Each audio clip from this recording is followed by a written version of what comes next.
राधे राधे दोस्तों। शनि प्रदोष व्रत अति मंगलकारी तथा हर महीने की कृष्ण पक्ष की त्रयोदशी को रखा जाने वाला व्रत है। विशेषकर सोमवार, मंगलवार एवं शनिवार के प्रदोष व्रत अत्यंत प्रभावकारी माने गए हैं।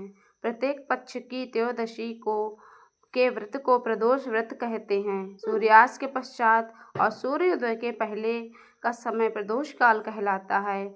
इस व्रत में भोले शंकर भगवान की पूजा अर्चना की जाती है।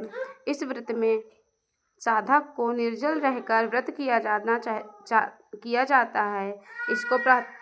इसको प्रातः काल स्नान करके भगवान शिव को बेलपत्र, धूप, दीप, अक्षत, जल के साथ पूजा अर्चना करें और फिर संध्या काल में स्नान आदि करके पुनः शिव जी की पूजा अर्चना करनी चाहिए। इस प्रकार साधक को व्रत एवं पूजा करने से पुण्य फलदायी प्राप्त होता है।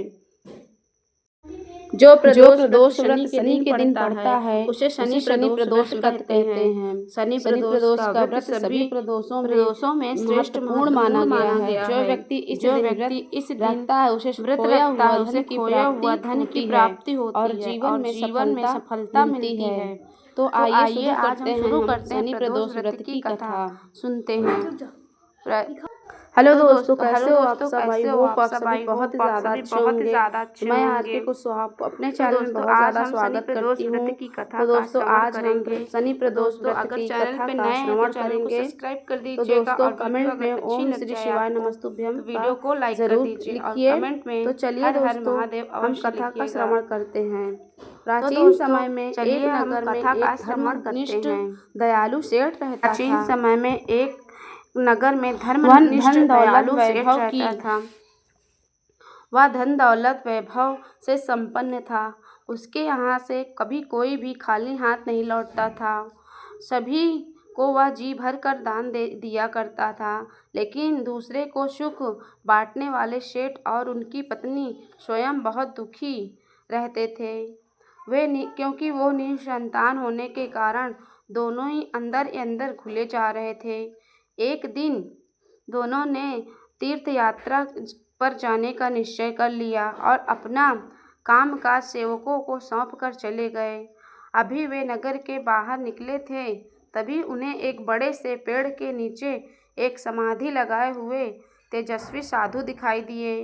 दोनों ने सोचा साधु महाराज से आशीर्वाद लेकर आगे की यात्रा शुरू की जाए। तब पति पत्नी दोनों समाधि में लीन साधु के सामने हाथ जोड़कर बैठ गए और उनके लीन समाधि टूटने की प्रतीक्षा करने लगे। सुबह से शाम फिर रात हो गई, लेकिन साधु लीन समाधि नहीं टूटी। मगर सेठ और उनकी पत्नी धैर्यपूर्वक हाथ जोड़कर बैठे रहे। अगले दिन प्रातःकाल जब साधु समाधि से उठे तब सेठ और सेठानी को देखकर मन ही मन मुस्कुराए और आशीर्वाद स्वरूप हाथ उठाकर बोले, मैं तुम्हारे अंतर मन वृथा भाव गया हूँ। वत्स तुम्हारे धर्म और भक्ति भाव अत्यंत प्रसन्न हूँ। साधु ने संतान प्राप्ति के लिए उन्हें शनि प्रदोष व्रत करने के लिए विधि बताई और शंकर भगवान की वंदना करने के लिए कहा।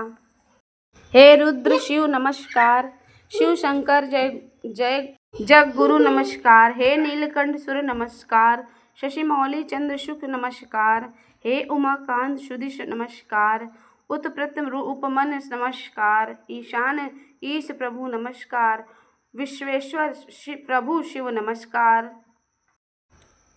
तीर्थ यात्रा के बाद दोनों वापस घर लौटे और नियम पूर्वक शनि व्रत करने लगे। शिव भगवान की कृपा से सेठ की पत्नी ने एक सुंदर पुत्र को जन्म दिया। शनि प्रदोष व्रत के प्रभाव से उनके यहाँ छाया अंधकार लुप्त हो गया। सेठ और उनकी पत्नी अपने पुत्र के साथ अत्यंत सुखपूर्वक रहने लगे। तो दोस्तों यहीं पे शनि प्रदोष व्रत की कथा का समापन हो गया। दोस्तों